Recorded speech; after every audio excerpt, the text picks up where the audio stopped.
ఉంటారా లేదా బిడ్డకి విడుదల చేస్తారా లేదా? రిలీజ్ అయిపోయింది కదా. అంటే ఈరోజు యాక్చువల్గా నిజంగా చెప్పాలంటే ప్రొడ్యూసర్ డైరెక్టర్ గారు ఈ స్క్రిప్ట్ చెప్పిన తర్వాత నేను ఆ స్క్రిప్ట్కి బందీ అయిపోయాను.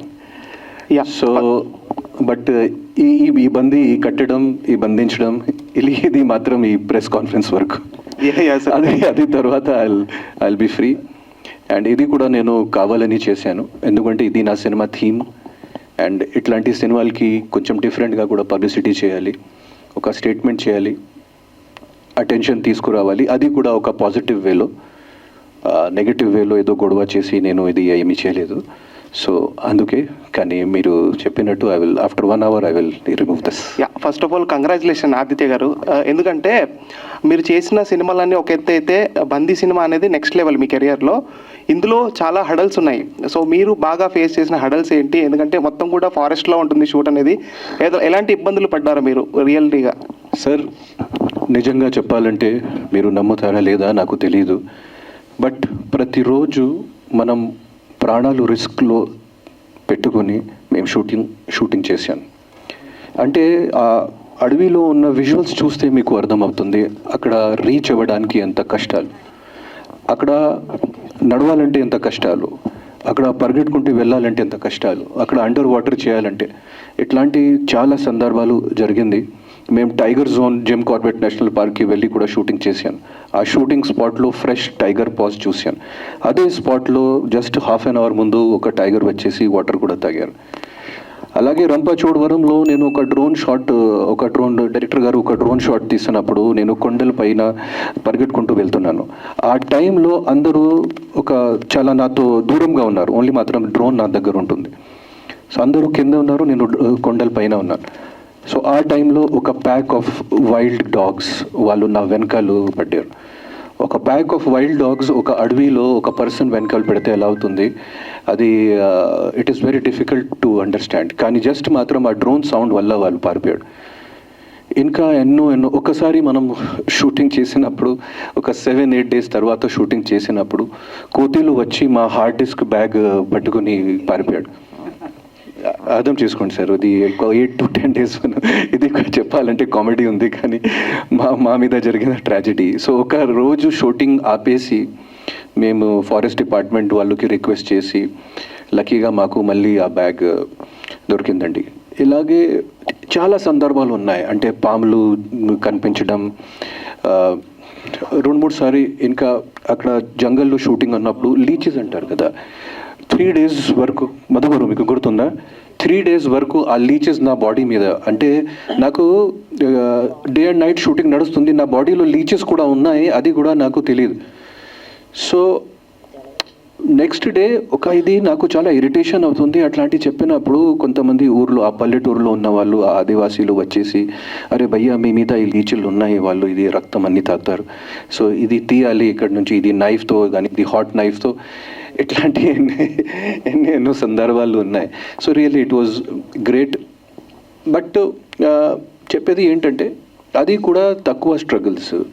అది అంటే ఒక సినిమాకి బయటికి తీసుకురావాలంటే అది ఆ స్ట్రగుల్తో కంపేర్ చేస్తే అది స్ట్రగుల్స్ తక్కువే. సో ఈ సినిమా పబ్లిసిటీ చేసుకోవడం, ఈ సినిమాకి కరెక్ట్ ఆడియన్స్ వరకు తీసుకెళ్ళడం, అది ఇంకా అది ఎక్కువ స్ట్రగుల్స్ నాకు అనిపిస్తుంది ఆ స్ట్రగుల్స్ కంటే. కానీ ఆదిత్య ఓం గారు మిమ్మల్ని ఇక్కడ and myself Hemamalini here. So చూస్తుంటే చాలా ఇంట్రెస్టింగ్ అనిపించింది, ఒకటే మనిషి చుట్టూరు కథ అంతా తిరగడం. అయితే పంచభూతాలని ఇంక్లూడ్ చేశారు కదా, సో ఈ అన్ని కాన్సెప్ట్ చేసినప్పుడు మీకు బాగా భయం వేసిన కాన్సెప్ట్ ఏంటి? వాటరా లేదంటే లైక్ ఎవ్రీథింగ్లో? నాకే అంటే చిన్నప్పటి నుంచి వాటర్ అంటే కొంచెం భయం. ఆఫ్ కోర్స్ నాకు స్విమ్మింగ్ అన్నీ తెలుసు, బట్ ఆ వాటర్ ఫాల్స్లో షూటింగ్ చేసినప్పుడు కూడా నాకు చాలా భయం పట్టింది. ఇంకోటి అండర్ వాటర్ షాట్స్ కూడా చేశాను. రంపచోడవరంలో ఒక ఫ్రెష్ వాటర్ లేక్లో లోపల కూడా దిగాను. అండ్ మళ్ళీ ఆ పిరానా షాట్స్ కోసం మళ్ళీ హైదరాబాద్కి వచ్చేసి వాట్ ఈస్ హ్యాపెనింగ్ అంటే what happens is we did in a swimming pool. ఆ స్విమ్మింగ్ పూల్లో కొన్ని షాట్స్ కూడా విఎఫ్ఎక్స్ షాట్స్ కూడా తీయడం జరిగింది. So but I think that all elements of nature are very important for us, and we should not fear any element. And because of all elements of nature, ఆ పంచభూతాలు వల్ల we are here and మా శరీరంలో కూడా మా దాంట్లో కూడా this is all a combination of all the 5 elements. So I was very very happy doing that. And so Raghu గారు, సో హాయ్ అండి. యా, అంటే యాక్చువల్లీ ఒకళ్ళనే చూపించే కాన్సెప్ట్లో అంతకుముందు హన్సిక గారిది కూడా 105 అని ఒక సినిమా వచ్చిందండి. ఆ సినిమా అంతా కూడా త్రూఅవుట్ ఆవిడ మీదే షూట్ చేస్తూ కొన్ని హెలోజినేషన్స్ ద్వారా చేస్తారు.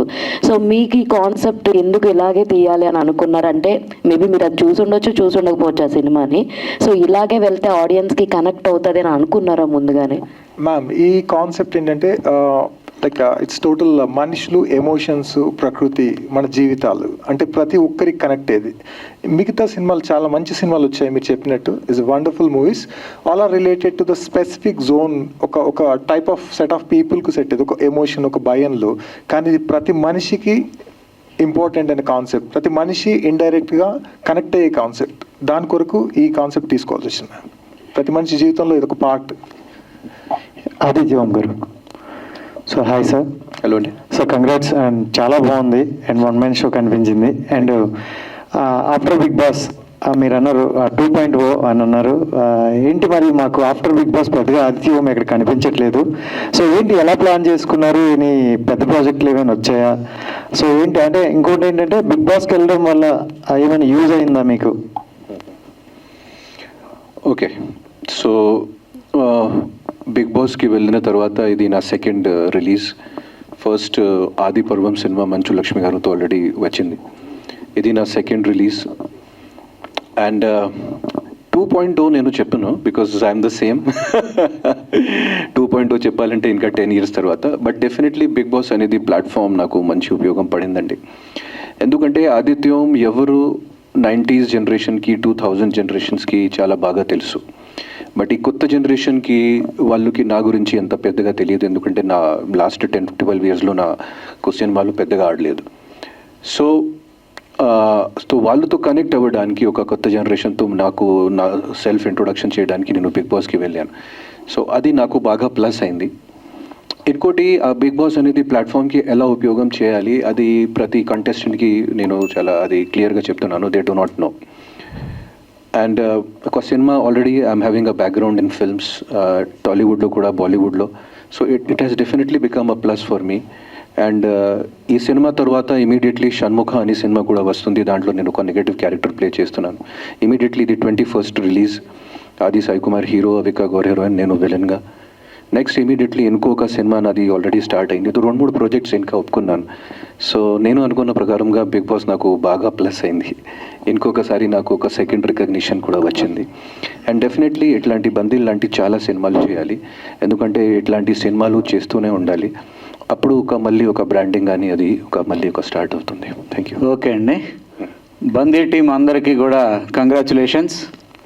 స్క్రీన్ మీద ఆదిత్యవం గారు స్కోర్ చేస్తే, behind the screen cinematographer Madhusudan గారు బాగా స్కోర్ చేశారు. నేను సినిమా చూస్తున్నంతసేపు కూడా నాకు ఎక్కువగా సినిమాటోగ్రాఫరే కనిపిస్తూ ఉన్నారు. ఆయన తాలూకు వర్కే కనిపిస్తూ ఉంది, ఆయన తాలూకు హార్డ్ వర్క్ కనిపిస్తూ ఉంది. నిజంగా స్క్రీన్ మీద హీరో ఆదిత్యవం గారు అయితే, స్క్రీన్ వెనక మధుసూదన్ గారు, వాళ్ళని నడిపించిన రఘు గారు. కాబట్టి టీం మొత్తానికి కూడా శుభాకాంక్షలు, కంగ్రాచులేషన్స్. జనరల్గా సక్సెస్ మీట్లు మార్నింగ్ సినిమా 8 o'clock షో పడితే 3 సాయంత్రం పెట్టేస్తున్నారు. మీరేంటి 1 week వెయిట్ చేశారు రఘు గారు? 1 week అంటే ఇప్పుడు మనం ఆ సాయంత్రం కూడా పెట్టుకోవచ్చు. కాకపోతే ఏంటంటే let's people said tell about us, మనకు వాళ్ళ దగ్గర నుంచి వచ్చిన appreciations really that means a lot. And like ఇంతకుముందు చెప్పినట్టు మీడియా దగ్గర నుంచి, ప్రెస్ మిత్రుల దగ్గర నుంచి వాళ్ళ ఓన్ అనాలిసిస్ రాశారు. దానిలో మీరు చదివితే, ఏది చదివినా కూడా very genuinely about cinema each and every step గురించి రాశారు. అంటే చాలా డీటెయిల్గా రాశారు. They owned it. సో అది చూసిన తర్వాత మాకు వి రియల్లీ చెప్పండి ఆదిత్యవం గారు, మీరు మైక్ తీసుకొని చెప్పచ్చు. 1 week తర్వాత ఎందుకు పెట్టాను? ఇప్పుడు 1 week ఫస్ట్ పబ్లిక్లోకి వెళ్ళాలి కదా, అది మాకు రియల్ కిక్ ఇస్తుందనే ఉద్దేశంలో వెయిట్ చేసాము. So we are very happy more than like after that తనబోలు పబ్లిక్లో నాన్నడానికి బాగుంటుంది కదా అనేసి ఆగారు. ఓకే, మధుసూదన్ గారు, ఈ సింగిల్ ఆర్టిస్ట్తో పనిచేయడం అనేది ఒక సినిమాటోగ్రాఫర్గా ఒక కొత్త ఎక్స్పీరియన్స్. ఒక 10 మంది ఆర్టిస్టులు ఫ్రేమ్లో ఉన్నప్పుడు అదొక రెగ్యులర్ స్టైల్ ఆఫ్ వర్క్. కేవలం మీ దగ్గర ఒకే ఆర్టిస్ట్ ఉన్నారు, చుట్టూ ఫారెస్ట్ ఉంది. ఎలా మీ తాలూకు క్రాఫ్ట్స్మెన్షిప్ని అక్కడ ఎలాగ అప్లై చేశారు, మీ ఎక్స్పీరియన్సెస్ని ఎలా అప్లై చేశారు? ఓకే, మెయిన్ మనకు ప్రొటాగనిస్ట్ ఉన్నప్పుడు ఏంటంటే ఆదిత్య గారు తను ఒక మెయిన్ లీడ్ క్యారెక్టర్ చేస్తున్నప్పుడు అంటే సరౌండింగ్ ఉన్న ఫారెస్ట్ని కూడా మనం ఒక సెకండ్ క్యారెక్టర్గా బేస్ చేసుకొని చేయడం జరిగింది. దాంట్లో ఉన్న పంచభూతాలని అంటే వాటర్ కావచ్చు, Super, ఎయిర్ కావచ్చు, super, వీటి కంపోజిషన్లో ఫ్రేమింగ్ కానీ అది కూడా చేశాము. సెకండ్ ఏంటంటే మనం ఫారెస్ట్కి వెళ్ళినప్పుడు ఈజ్ అ వెరీ బ్యూటీ. ఫారెస్ట్లో మనం ఏం ఎన్హాన్స్ చేయొచ్చు అంటే ఎక్స్ట్రీమ్గా బ్యూటీ ఉంటుంది. సో దీనిలో మనం ఏం చేసామంటే ఈ సినిమాలో డీగ్రేడ్ చేసాం బికాస్ ఆఫ్ కంటెంట్ అంటే ఆ ఫారెస్ట్ లోపల ఆర్టిస్ట్ పడే స్ట్రగుల్ని మనం గ్రేడ్లో కూడా చూపించాలనే ఇంటెన్షన్ తోటి అది కొంచెం డీగ్రేడ్ చేసేసి కొంచెం డార్క్ షేడ్లోకి వెళ్ళాము. అది అందుకని మనకు హోటల్కి బయట నేచర్కి కొంచెం వేరియేషన్ కనపడతా ఉంటుందండి. Thank you. ఓకే, ఆదిత్యం గారు, ఇప్పుడే మీరు చెప్పారు బిగ్ బాస్ తర్వాత మీ కెరీర్ కొంచెం టేక్ ఆఫ్లో ఉందని.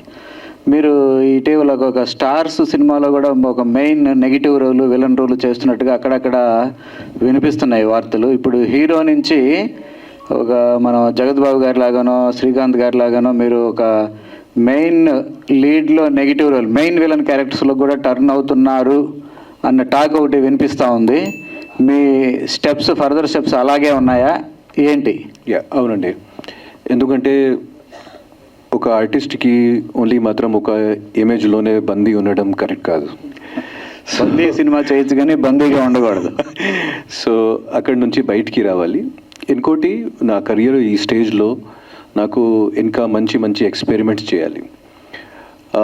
ఈ స్టేజ్లో ఉన్న నేను ఒక గట్టిగా ఒక మాట అంటే విజయ్ సేతుపతి గారు ఇట్లాంటి రోల్స్ ఇప్పుడు తమిళ్ సినిమాలో చేస్తున్నారు. అట్లాంటి రోల్స్ చేయడం నాకు చాలా ఇష్టం.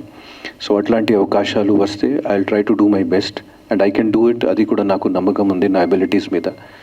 So I will trying to do something different. కానీ ఓన్లీ మాత్రం బిగ్ బాస్ ద్వారా టేక్ ఆఫ్ వచ్చింది, అది దాంట్లో అంత కరెక్ట్ కాదు. ఎందుకంటే నేను బందీ చేశాను బిగ్ బాస్ ముందు, ఆది పర్వం చేశాను బిగ్ బాస్ ముందు, దానం కూడా బిగ్ బాస్ ముందు జరిగింది. అఫ్ కోర్స్ బిగ్ బాస్ ద్వారా మళ్ళీ ఆడియన్స్తో కనెక్ట్ అయ్యాను, దాంట్లో అసలు అది డౌట్ లేదు. అండ్ కొత్త ప్రొడ్యూసర్స్ కూడా నా గురించి ఆలోచిస్తున్నారు. Okay, Aditya is back. So అది ఉపయోగం పడింది. ఓకే అండి, ప్రొడ్యూసర్ రఘు గారు, సరే ఏంటి 1 week complete, second week enter అవుతున్నారు. మీ థియేటర్స్ నంబర్ ఏమన్నా పెంచుతున్నారా? ఎలా ఉంది? తప్పకుండా. ట్రేడ్ సైడ్ నుంచి ఎలాంటి రెస్పాన్స్ వస్తుంది మీకు? తప్పకుండా పెంచే ఆలోచన ఉందండి. ఆల్రెడీ కొన్ని డిస్కషన్స్ అవుతున్నాయి. మేబీ ఈరోజు ఈవినింగ్ కానీ రేపు ఈవినింగ్ లోపు ఒక డెసిషన్ తీసుకొని we are going to expand sir. Okay, thank you sir. Aditya garu, hi అండి, this is Rani from Telugu 70mm. First of all మీ కంబ్యాక్తో చాలా హ్యాపీగా ఉన్నారు చాలా మంది. సో ఊహించిన విధంగా ఒక డిఫరెంట్ మూవీని అయితే తీశారు. అండ్ అందులో పర్టికులర్గా చూస్తే ఎలుకబంటి ఎక్స్పీరియన్స్ అయితే డిఫరెంట్ అది. సో ఆ ఎపిసోడ్ కూడా చాలా డిఫరెంట్గా ఉంది. దాని గురించి ఎంత కష్టపడ్డారు? అయ్యో, ఎలుగుబంటి కాస్ట్యూమ్ లోపల నేనే ఉన్నాను. ప్లీజ్, అంటే we have release the making also, మా హ్యాండిల్స్లో చూడండి. సో ఆ ఎలుగుబంటి కాస్ట్యూమ్ వేసుకుని ఆ జంగల్ ఫ్లోర్లో పాకోవడం, అది it was very difficult. And చాలా స్టంట్స్ కూడా ఆ కాస్ట్యూమ్ లోపల ఉన్నా కూడా చేశాను. That costume was very heavy, చాలా భారం ఉండేది ఆ కాస్ట్యూమ్కి, ఆల్మోస్ట్ ఒక 5 to 6 kg కాస్ట్యూమ్. అండ్ అది కూడా ఆ టెంపరేచర్లో, ఆ సమ్మర్ సీజన్లో, అది it was very very difficult. But me and the director sir, we both planned that sequence, and so that sequence is very vital to the film. Cinema ki correct ga cheppalante pranam ande adi oka half an hour bit second half lo vastundi. So it was very very difficult, but somehow I could do it. నాకు అంటే 4 years తర్వాత కూడా I can do that నాకు తెలియదు. ఎందుకంటే 4 years తర్వాత I will be more than 50. So I do not know that. But last 2 yearsలో అది చేయగలిగాం, దాంట్లో డౌట్ లేదు. అండ్ పబ్లిక్ సర్వీస్ కూడా ఎక్కువ చేస్తూ ఉంటారు మీరు. సో అది ఓకే, దట్ ఈస్ ప్రతి పర్సన్ బాధ్యత. Every one does that. మేము సెలబ్రిటీస్ చేసినప్పుడు కొంచెం పబ్లిసిటీ వస్తుంది, అదర్వైజ్ గొప్ప విషయం దాంట్లో ఏం లేదు.